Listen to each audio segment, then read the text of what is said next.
I'm Jamie S. Rich. I've been working in comics for 20 years. Join me as we dig a little deeper into how comic books are made and get to know the people who make them. This is From the Gutters.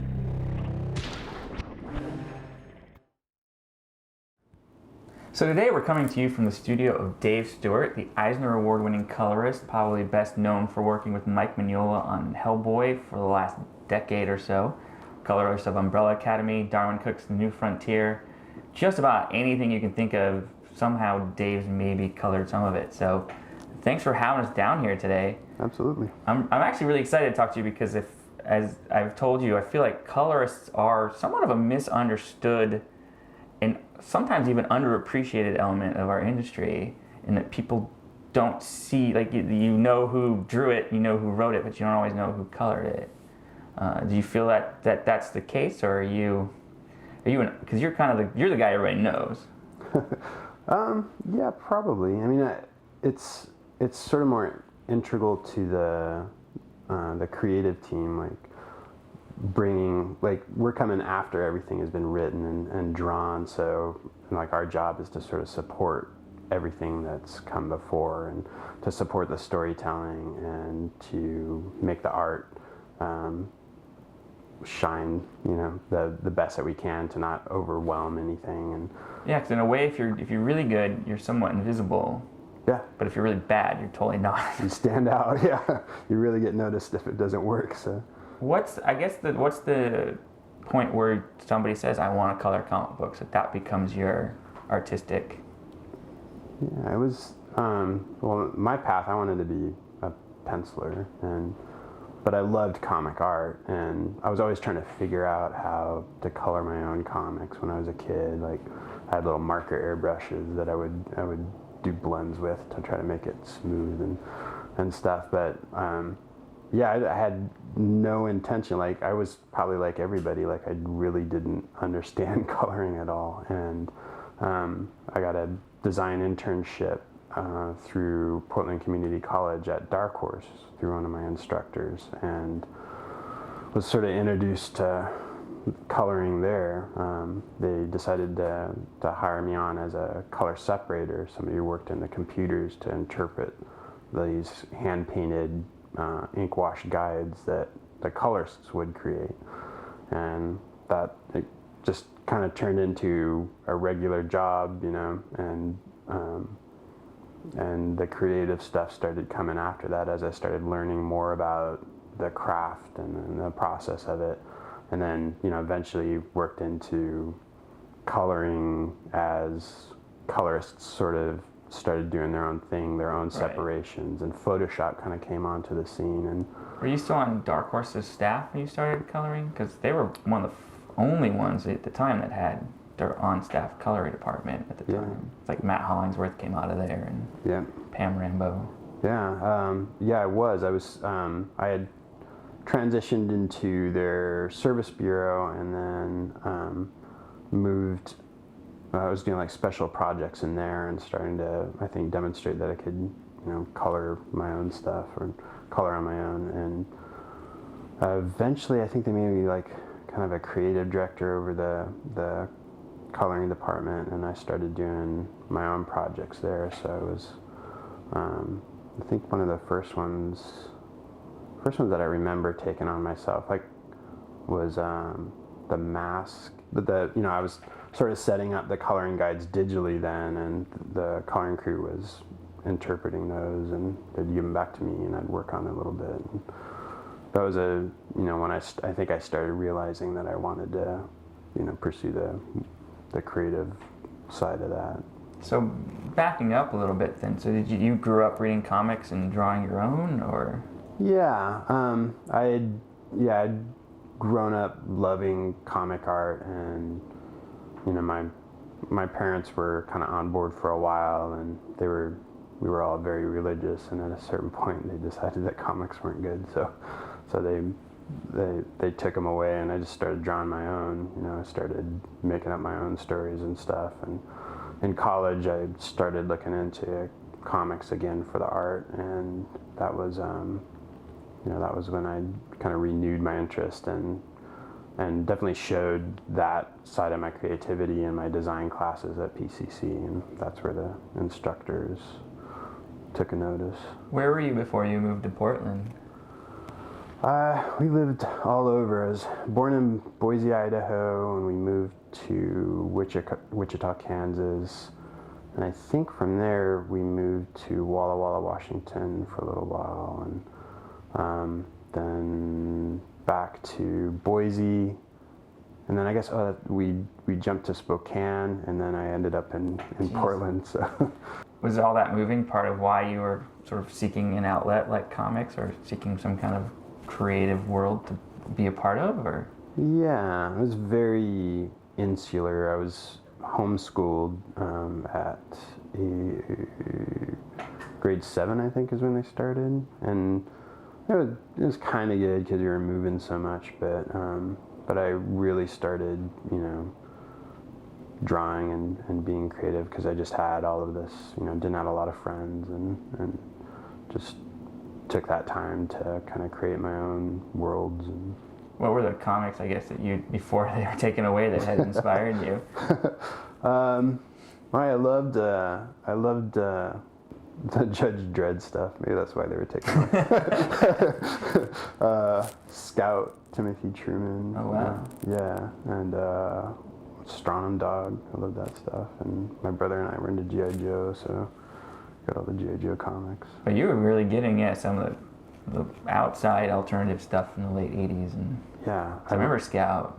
Yeah. Eclipse, I think, published that. Yep. Yeah. I loved the art in that. I think it was hand painted too. And I really loved that. I loved all of the watercolor hand painted art, blue line stuff.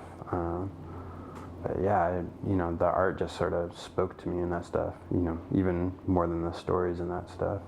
So when you got to Dark Horse, it was, yeah, as you were saying, they basically were coloring on photocopies and then coding each individual color. So you were the guy then having to make those shapes and type it in?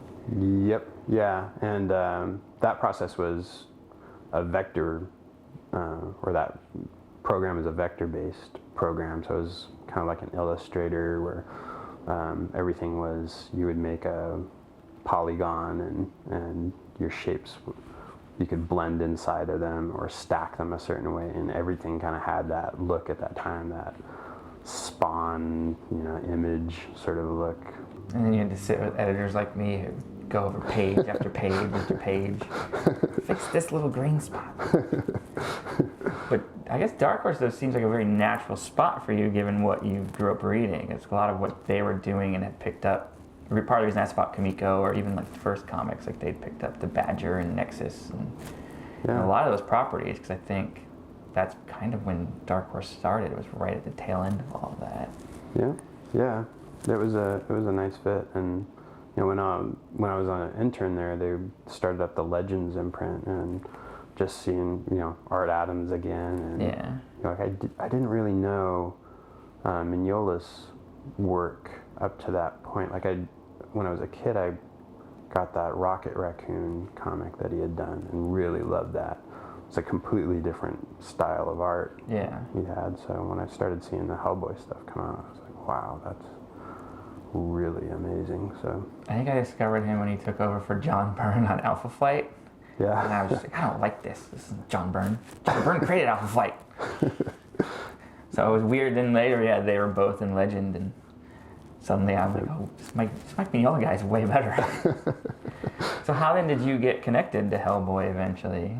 Mike was very particular about how he wanted stuff done, and it was really hard to have a big team of people do that stuff and to make Mike happy. So eventually I started campaigning just to separate the book with one person, and I started doing that, and eventually that process turned out to be a freelance thing where I was separating all the Hellboy stuff in Photoshop at home, and I think Mike and I just clicked. We kind of connected, and I figured out what he wanted and how to do that. And and our process at the start was him and Scott Alley coming over to my house and we'd just go over pages. He'd kind of stand behind me, and we'd have a box of donuts and coffee, and and just go through everything. And through that, I learned what he wanted.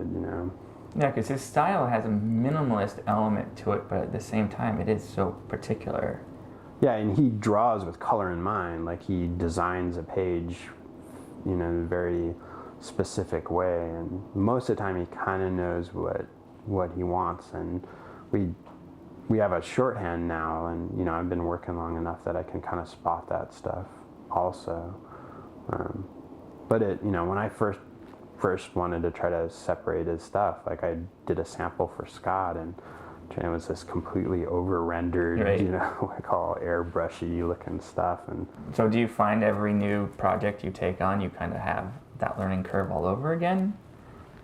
It depends. I worked on a lot of different guys, and there's kind of different categories of art, and certain approaches sort of work for certain styles. But sometimes it's that. Sometimes you have to really find your way. I always find, like, the first issue of something I'm coloring with a new artist to be like something I'm not totally satisfied with, and I'm like, the second issue, you just settle into it, and it feels right. What would you say influenced you from the get-go as a colorist, or continues to influence you? I think painters kind of broadly have been a really inspirational source for me. And starting out, learning how to approach comics, I was looking at a lot of different guys. Like, the whole image style coloring was one of the things that I thought, when I first started out in the 90s, like Spawn and all that stuff, I don't know how great of a comic they were, but as far as comic art went, it was a really different approach to coloring and to the look of a book, and that stuff really piqued my interest. So Steve Oliff and and subsequently, like, working under Matt Hollingsworth and James Sinclair and Pam Rambo, and all those guys was a huge influence. Especially, Matt Hollingsworth was really sort of a revelation, and his blue line painting stuff, like he did on that Grendel story. I don't remember. Grendel Tales, Devils and Deaths, yeah. With Edvin Bukovic. Yeah, that stuff was fantastic and, like, hugely influential. Daytripper, the Gabriel Ba, Fabio Moon book you did for Vertigo, to me, like, reminds me of, there's, like, a really kind of beautiful watercolor, natural feel to a lot of the things you do in there. That was a really satisfying project, just kind of being able to, create that watercolory sort of a feel, and not to mention the story was fantastic. Like, I was doing it monthly, so I didn't have a good idea what the story was about, so every month, like, I would get that kind of surprise. Yeah, because that's a book that when you read the first issue, you're like, I don't understand. And you read the second issue, and you're like, I really don't understand. And then the third issue is like, oh, wow. And you're just like, oh. And it does, by 8, come all the way around. Yeah. What were those guys like? What kind of, I guess, directions did they give you, or what did you bring to them? Well, we'd worked before on the Umbrella Academy stuff, so we already had sort of a working relationship, and like, they would just send me big emails with all kinds of reference for the places that they were telling us, the stories in Brazil, and they would do some paintings themselves. They're both really great watercolor painters, so sometimes they'd paint a scene for inspiration, or this is a little sketch that I did of this area or something. So their packets of reference were impressive and really fun to get. I noticed you have a lot of decorations in your house relating to Eastern philosophies. Does that play into it, or are you just like the aesthetics, say, of? A little bit, yeah. I've kind of dabbled in Taoism and Buddhism, and I think that stuff has definitely influenced my life and tried to, bring a balance into my life. But there's quite an appreciation for the natural in those religions. So. Well, we talked about hopefully you could show us some some of your work process when you see your workstation. So I think if we can go do that, that'd be awesome. Sounds good. All right.